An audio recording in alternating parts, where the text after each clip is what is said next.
Ah, that melody. You hear those first piano notes, soft as a whisper in a snowstorm, and suddenly you're transported to a world where everyone's holding hands, sharing a joint, and pretending borders are just lines on a map that got smudged. John Lennon's Imagine isn't just a song. It's the ultimate earworm for dreamers, the kind that sneaks into your brain during a traffic jam and makes you wonder why we're all not living in some utopian commune already. But here's the kicker. Behind those serene chords and hopeful words lurks a tale twisted with poetic theft, political cheek, and a dash of marital oversight that John himself later called out as his own macho blunder. Stick around because we're peeling back the layers on how this peace anthem went from a bedroom doodle to a global hugfest, with enough oddball detours to make you spit out your tea. Let's rewind to the spark that lit this fire. It's early 1971, and John Lennon's holed up in his sprawling Tittenhurst Park estate in Ascot, England, a place so posh it could make a king feel underdressed. Picture him at his Steinway piano in the bedroom, Yoko Ono perched nearby like a muse with a notepad. In one swift morning session, he bangs out the melody, chords, and most of the lyrics. No endless revisions, no committee of suits, just pure, unfiltered Lennon magic. But where did it all come from? Ah, that's where it gets juicy. The core idea? Straight out of Yoko's 1964 book Grapefruit, a collection of quirky instructions that read like Zen koans on acid. Take cloud piece. Imagine the clouds dripping. Dig a hole in your garden to put them in. Sound familiar? John lifted that imaginative spark right from her pages, slapping it onto the album's back cover for good measure. He later admitted the whole concept, picturing a better world without the baggage, was hers in spirit. But back then, he hogged the credit like a kid with the last cookie. Should have been Lennon Ono, he grumbled years later, chalking it up to his selfish streak post-Beatles. And get this, comedian Dick Gregory handed them a Christian prayer book around that time, preaching positive visualization. John twisted it into a secular plea. If you can picture peace without all the "my God's tougher than yours" nonsense, maybe it'll stick. Imagine there's no heaven, he croons in the opening line, basically thumbing his nose at organized religion while borrowing its hopeful vibe. It's easy if you try. Sure, unless you're the Pope hearing it for the first time. But wait, there's more inspiration bubbling under. John once called Imagine virtually the Communist Manifesto, all wrapped in a sugary pop coating to slip past the censors. No countries, no possessions sound like Karl Marx after a mellow tea session? He wasn't kidding. He wanted a world without nationalism or greed, but delivered it so gently it became elevator music for activists. What if he'd gone full rant? Smash the bourgeoisie, comrades! Nah, that wouldn't have topped the charts. Instead, we get this hypnotic plea. Imagine all the people living life in peace. The meaning? It's a call to ditch the dividers, borders, faiths stuff that keep us bickering.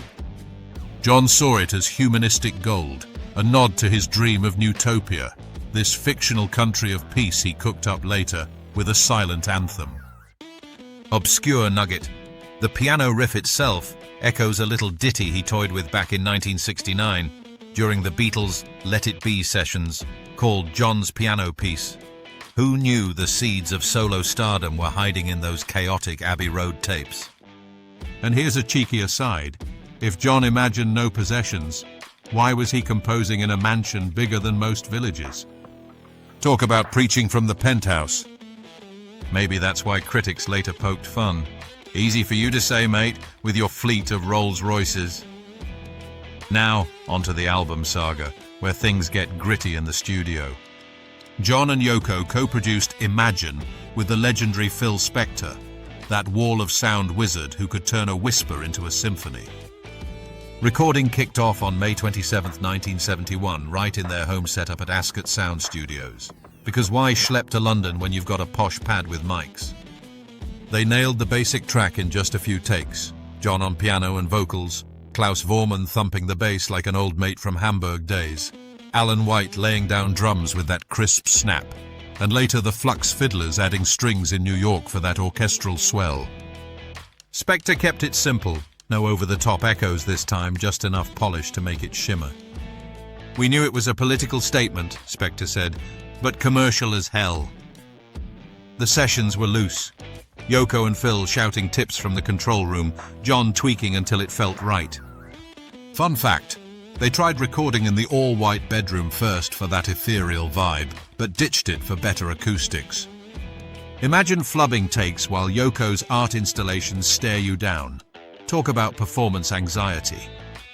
The album Imagine dropped in September 1971 in the US, October in the UK, and oh boy, the launch had its dramas. The single hit America First, climbing to number 3 on Billboard, but the UK held off until 1975 for a compilation push. Why the delay? Apple Records bigwigs thought it too radical, anti-religion lyrics in a God-fearing era? Risky business. Meanwhile, the album soared to number 1 everywhere, hailed as John's post-Beatles peak. Critics raved, "Graceful faith in unity," said Rolling Stone, bumping it to their all-time greats list. But not without shade.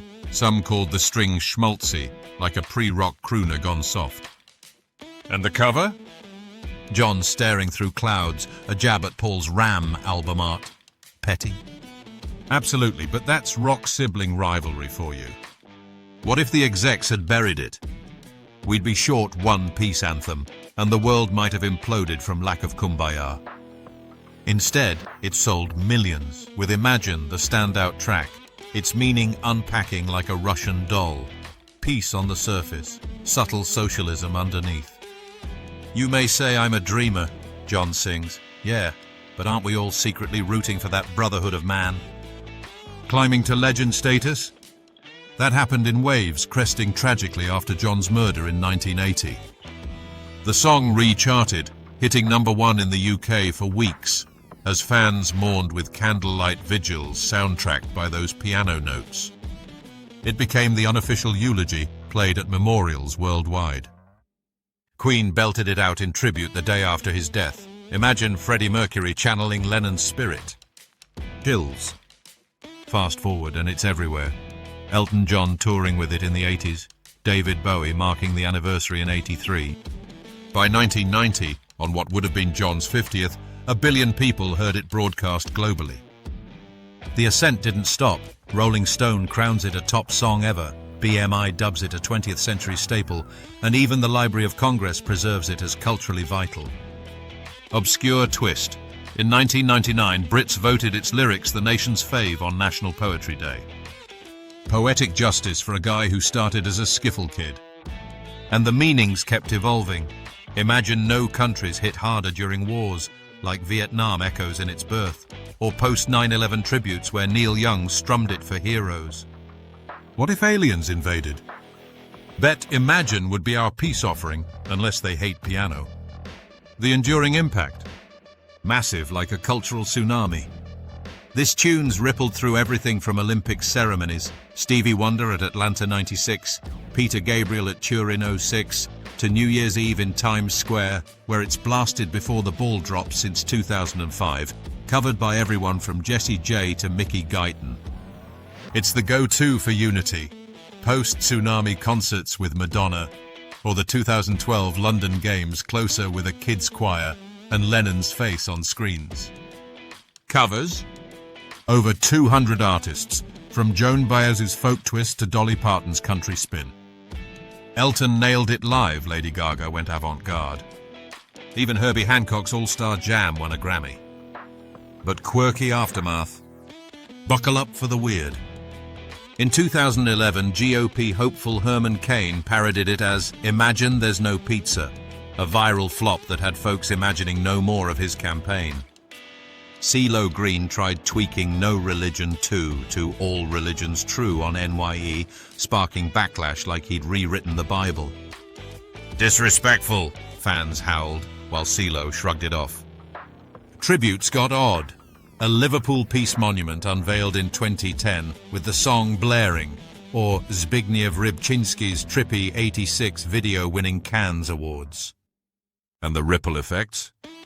It inspired Newtopia, John's conceptual nation with no laws but harmony. Passport, anyone? Critics still swipe. Hypocritical millionaire preaching poverty? But John owned it. Sugar-coated for conservatives. What if we took it literally? No heaven means no hell. Party on earth, folks. Or imagine Yoko's full credit from day one might have changed feminist rock history. And here's a buried gem. The song's strings were arranged by Tori Zito, but the Flux fiddlers included pros who'd backed everyone from Sinatra to the Stones.